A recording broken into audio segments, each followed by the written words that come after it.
Okay, my styrofoam glider named High Hopes version 2 is done.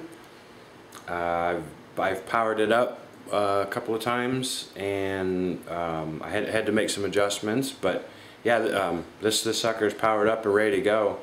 Let me grab my radio here, and I'll show you what she does. Okay, there it is. Bring that out here. Now, I don't have the plane secured to anything, so obviously we're not going to really just drop the hammer on the throttle, but we have some propeller action. Yes, we do. Man, look at that torque. I mean, it just rocks the motor, or it rocks the whole plane. Okay, we have a rudder back there. We have an elevator back there. And we have, let's see, we have a right aileron. Yep. We have a left aileron. Yep. And you know, when one goes up, the other one goes down. Yes, I know there's a lot of servo throw to it right now. There's definitely way too much. I just haven't tamed that down yet. I did notice that my aileron on this side is just a bit lower here than my right aileron flap is a little lower than the rest of this side of the wing. I'll probably just trim that out in the sub trims and make that right. But yeah, there's ailerons, elevator, rudder, and a little bit of throttle. Yes, I think so. Okay, now something I wanted to do, I'd gotten a, oh, you can't really see me on there. Hang on a second. Prop this side up a little bit. There we go, it's a little better. I wanted to give kind of a quick overview of what I had done. I'm going to try quick. I'm not good at quick. I ramble on. So let's get back to the plane. Oh, actually, I've got a better idea. Let me go ahead and unplug this thing real quick. There we go. Turn that off. Okay, now let's do the overview. That'd have been funny. Bump the switch and take my finger right off. All right. Some of the things I did to get my rudder. I don't think there's an exact science to it. I mean, this is only my second styrofoam plane. I just picked a spot where the vertical stabilizer comes up here and kind of starts to arc over. I just made a mark right there, drew a line straight down, and just cut it. That was all I did. I didn't. When I cut that off, I cut off about 3/16 of an inch off the bottom of the elevator. That way, when I remounted it, actually no, I didn't. I just raised it up a little bit. That way where I cut doesn't rub against the rest of the plane.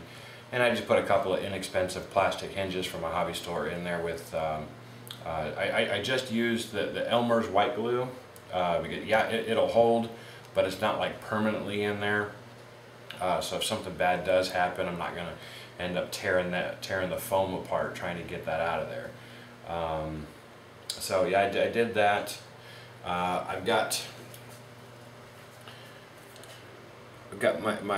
the rudder servo here mounted to the plane with double-sided sticky foam. So I think I've got the 3M sticky foam. On the instructions it says that it'll hold up to 5 pounds.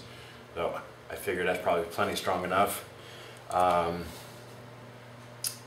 Let's see, the elevator. The elevator was a bit more work because, like I mentioned before, when I got the plane from Toys R Us, it was broke. It was actually broke, like right here. But it was nice.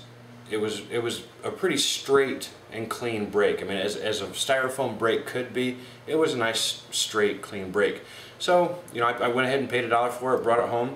I put a couple of toothpicks in the one side, and then I mixed up some 5-minute epoxy, the quick set epoxy, and I put that on the inside of the joint, and then I slid the broken piece onto the whole piece over the toothpick, so it met up where the epoxy is in the joint, and then whatever epoxy seeped out of the crack, I just used my finger and I just spread that down on both sides of that crack. I mean, I can actually feel it. It's right there, and man, that spot is hard. I think it's going to take a lot to re-break that same spot. That's what I did there. We'll get on to. I'm trying not to ramble too much here. Now, the elevator was a little differently, because I mean, okay, I've just got a piece of that Dollar Tree foam board just to demonstrate what I had done there. It's kind of crude. It's not to scale, but the rear elevator was kind of shaped like this, and that's pretty much what it looked like.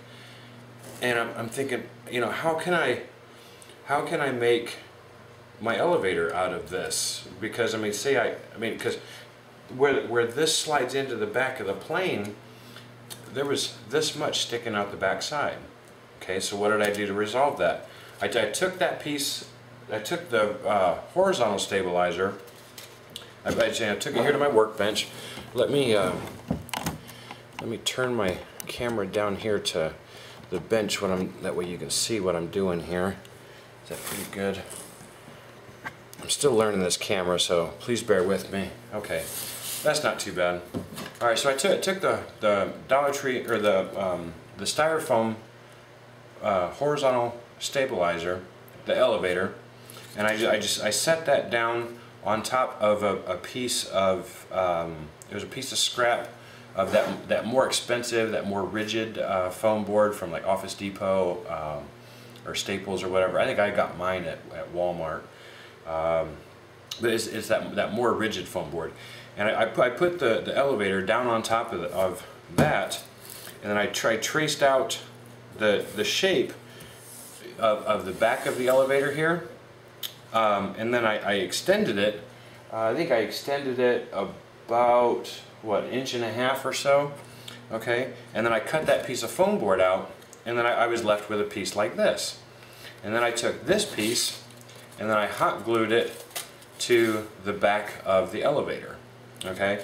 I hot glued it, you know, here on the inside, and I stuck this to that like that. I think I didn't put any toothpicks in there. I just hot glued it. Then I wrapped it in packing tape. Then I took my straight edge, and I went from a point, I think I went like 1.25 inches up from the trailing edge.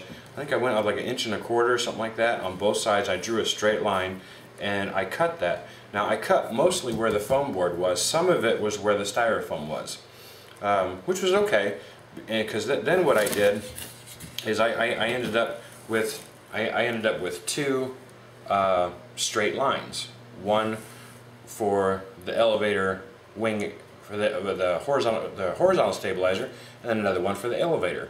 Okay, and then I took them apart, and I got my knife out, and I cut a bevel on both sides. You know, that way it would hinge. That way it would hinge down, because hinging up would be the easy part. That's just held on by packing tape. So I did that, and that's how I got my elevator. Now let me fix this camera here, and I'll take you over to the plane and I'll show you what I did. So come with me. It's just right here. Okay, if you can see this right here, this part here is actually part of that more expensive foam board, and this up here is the styrofoam. And I made this piece. If I keep the camera where my finger is, sorry. I made this piece right here, okay, and then I wrapped the whole thing in packing tape, and I joined it, and then I ran some of that real strong reinforced packing tape with the banding strips in it, and that's how that works. Okay, so that's how I did that. Now let's come back over here to the table. Get this propped up so you can see me. Kind of, sort of. Okay, so yeah, that was how I did the elevator. So get rid of that. Some of the other, okay, the actual wingspan on this plane came out to 54 and 3/16 inches. I think it's a couple inches longer than my other one, or the wingspan is wider, longer, however you want to look at it. The overall length came out, not including the motor and the prop sticking out the front, but the overall length is 37 inches. The weight came out to roughly 596 grams. I can't hold the plane steady enough vertically on my little scale to tell that, but it was like 596 grams, or just under 21 ounces. And now the motor that I got it from Grayson Hobby. Daisy number 8 Luke on YouTube suggested Grayson Hobby. He's been boasting about that to me for weeks. And Daisy 8 Luke, if you're listening, I certainly wasn't ignoring you when you were talking about this. I absolutely love talking to you about it, and I really appreciate your suggestion, especially the fact that they were here in the States, and when I ordered the parts, I got them 3 days later. I mean, that's awesome. But the motor, it's a Grayson Hobby 2212 13 turn. It's a 1000 kV, 12 amp continuous current for 30 seconds, 47 grams, 175 watts. According to the website, it says that the 2212 13 is perfect for slower flying planes up to 28 ounces. Now if this sucker weighs 21 ounces, I ought to be in good shape. It says it'll easily spin a 10-inch prop. I don't think I'm going to spin a 10-inch prop. I'll probably just use the 8 by 3.8 slow fly prop that I've got, and I've got a 7 by 4 prop. I'll probably use that too. The speed control is a 20 amp speed control from Grayson Hobby. Let's see. My aileron servos are Futaba S3114s. I forget the torque on those, but I love the servos. They haven't failed me yet. My rudder and aileron servos are actually left over from my Blade SR helicopter that I had earlier this year. What a nightmare that was. That's a completely another video, but I stripped the guts off it and I kept the important stuff and I chucked the rest. So I kept the servos. I kept the receiver. The receiver from that SR is on this helicopter. It's a Spectrum AR6100E Microlight Park Flyer 6-channel. I wanted to show you guys the carbon fiber arrow shaft spar that I did on this. I mean, I've got it wrapped in packing tape, so I mean you can't. I don't know if you can tell. I think you can tell here. But I'd gone over to the local archery shop. It's actually not local. It's like 40 minutes to get there, but it's the closest one to me. Picked up two used arrows out of their used arrow bin. It cost me like $3 a piece, and I joined them together using 2 of the carbon fiber arrow inserts reversed so that the threads are near the end, not the open space. Then I just ran a bolt through there and hot glued that, and I got my soldering iron out, and I measured. Okay, I don't think I really measured. I've got a 6-foot aluminum 1/16 inch thick straight edge that I use for drawing long straight lines, and I just put it on a random point on one side and a random point on the other side. And then I got to thinking about it. I should probably have the wing spar underneath the thickest part of the wing. So I started thinking about that, and it started to make more sense. So that was the spot of the wing that I was overall aiming for. So I took my long straight edge and I picked a spot where I thought that the thickest part of the wing was, and I held that straight edge along there. I used my Sharpie marker and I made a straight line from one end to the other. And then I heated up my soldering iron, and then I just melted that line down. I think the arrow shafts, I think they're about 5/16 of an inch in diameter. I didn't go quite that deep, but as you can see, my wing spar It actually goes from right here, which is like 3/4 of an inch to an inch short of this edge, down through here, through the fuselage, down through here to about 3/4 of an inch to an inch from this edge. Something else I also did, I ran 3 barbecue skewers. I put one in the middle into the one side of the wing, and another one more towards the front. It's pretty close to where the arrow spar is, and another one down back this way. This one was actually a bit shorter because I knew my ailerons were going to go right here, and I didn't want to run the risk, you know, of cutting into the bamboo skewer. So it's a little bit of a shorter piece right here, but I've got a skewer here, a skewer here, and a skewer here, you know, to help with rigidity and to help me when I'm putting it all together. I took the barbecue skewers, and I, you know, obviously point first, and I was twisting them into the foam slowly until I got about halfway, because I made a halfway mark on the skewers. When I got halfway, I pulled them out, turned them around, and shoved them in there. That way the point was out the other way. And I had poked the holes on both sides, and then when I think of how I did this, because this was like 2 weeks ago or last week when I did this, whatever. But you know, so you basically understand what I did, and I matched them together. Now, because my arrow spar stuck out below the surface of the wing, I actually had to melt a little bitty groove on the inside of the wing cavity here in the fuselage, which was no big deal. But you know, what I did is I took the one wing, I shoved it in this side, and I went ahead and hot glued it all the way around, front and back, top and bottom. And I waited like 15-20 minutes to give that time to cool and harden. Then I grabbed my other wing. Now I've got my spar was already attached to this wing, so I've got my spar sticking out here. I've got my 3 barbecue skewers sticking out this way. But because of how I did it, the whole thing lined up really nicely. I took this wing, and I was able to line it up with the barbecue skewers, and I just slid it on there, and I slid this wing into there, and then I hot glued that into place, top and bottom, front and back, all the way around. And then I completed hot gluing the spar to the underside of the wing. The part that was the most challenging about this for me was that I had decided to color it after it was all built. So I'm trying to wrap packing tape around these round edges, around the around the airfoil. The part right here that that's raised up. Let me bring this over here for you. See how the wing, it goes like this and then it curves up right here. Yeah, that was a chore to do too. But I mean, it's certainly not the prettiest, because I cannot get packing tape to lay flat on these varying surfaces like this. If somebody else can, hey, I'd love to shake your hand. But I can't do it. I think for the most part I did pretty good.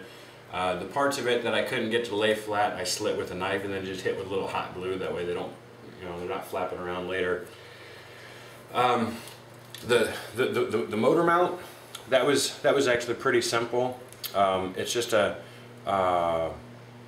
let's see, it's a 3/4 inch piece of wooden dowel. I believe it's just regular pine. It might be poplar, I don't remember. But it's 2.5 inches long. I took a spade bit, a wood spade. It's it's a metal bit for wood. The spade bits, and it was 11/16, which is just under 3/4. And I turned the plane up like this. I put the spade bit, here in the nose, and by hand, just slowly turn that. And I didn't push real hard, but just kind of worked out the foam there on the inside. And I did that down like 2 5/8 inches, something like that. That way I had enough room in there for the 2.5 inch dowel and the Gorilla Glue that I did put in there to fasten it in there. Then when I got that all done, let me think, what did I do next? Okay, I've got 2 pieces of plywood here on the nose. And I just put the nose of the plane vertically on some plywood that I had here at the house just to trace out the general shape. I found the center of the first plate that I've got, and I drilled a hole through that. I had to center the hole on the dowel, and then I ran a number 4 screw, 3/4 inch long, through that piece of plywood. Where the hole that goes into the dowel rod, I drip some epoxy down in there, and then I tighten that screw up through the plywood into that dowel. Then my hole that was here in the plane, I took some Gorilla Glue. Again, you know, I'm holding the plane up like this. I took that Gorilla Glue and I just kind of dribbled it down the edge. That way it you know, rolled down the edge and kind of collected in the bottom.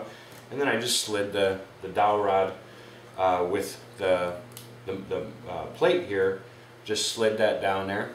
And what's nice about Gorilla Glue, it expands. And I don't know because I can't see through this, but I imagine that as it expanded, it grew up and around the dowel and where the openings, the cavities were between the dowel and the foam. And I said that sucker is on there. I mean, yeah, it's not coming off. I'd gotten a second plate of that plywood with the general shape. I just took my motor mount and put the motor mount on top of the plate, marked out where the 4 screw holes were, drilled them out. The motor came with 4 screws to mount the motor mount to the motor. Attached that using Loctite, of course, the blue kind. That way if I ever do take it apart, it's okay. Then I ran some of those number 4 by 3/4 screws through the motor mount, through the 2 pieces of plywood, and into the plane. They don't go into the plane really that far. But yeah, that baby's on there. And you know, mounting the motor on here is exactly the way I did the other one. And I never had a problem with the motor coming loose. I was real happy with that. I'm not real sure what else I need to talk about as far as the overview on this thing. The ailerons. This was a really big thing that I wanted with this plane. My other glider that I had 12-inch long, 1-inch deep aileron flaps. And you know, yeah, it did good, you know, for flying it around. But you know, to do a barrel roll, a barrel roll or an aileron roll, it would go into it and it would get like this far into it, and then it would just fall out of it. It would roll, just dump right out of it. It wouldn't do it. Okay, so with this one, I decided I wanted longer flaps and I wanted deeper flaps. So I did that. These flaps, crap, here it is. I forget, let me see. I did my flaps on this. These are inch and a half long, or 1.5 inch deep aileron flaps. I think on my other one they were only an inch or 1 1/8. So these are 1.5 inches and 21 inches long. 21-inch long aileron flaps. And these babies go from here to here. That's 21 inches. That's almost twice as long as my other flaps were. So I'm really expecting to get just some serious roll rate out of this. I'm hoping. So let's see. Is there anything else I need to talk about? Oh, yeah. My aileron flaps here on the I just to get those cut out, I measured from where the wing meets the plane and where the curve of this stops, and then I centered that. That's right here, and then I went 10.5 inches both ways, and then that gave me my 21 inches, and then I measured up 1.5 inches. Then I cut that, got those pieces out, and I used my utility knife and I cut bevels on both the wing and the aileron flap. That way there's plenty of down movement or down articulation, and there is. I mean, the way I still, like I said, I still have to go into my sub trims and adjust this. That way it's not pushing down and mashing into this and you know, tearing up my gears and my servos. But the ailerons do go all the way down to where the flaps meet the wing. Okay, so I did that. I don't think there's anything else. Just before starting this video up, I did hot glue some Velcro here on top because I decided I'm going to keep my battery on top of the plane this time. But you know, open them flaps up, and I've got another piece of Velcro here where the battery goes. And the Velcro length right here is exactly as long as the Velcro that's on the bottom of my battery, and that is where that is exactly where the battery needs to go for it to be perfectly centered. Or I can even move it just a little bit forward if I need it to be a little bit nose heavy. That's going to be all played around in the flying field later. So, all right. I think I'm done talking. Let me see. Yeah, I talked about all that stuff. Karaz,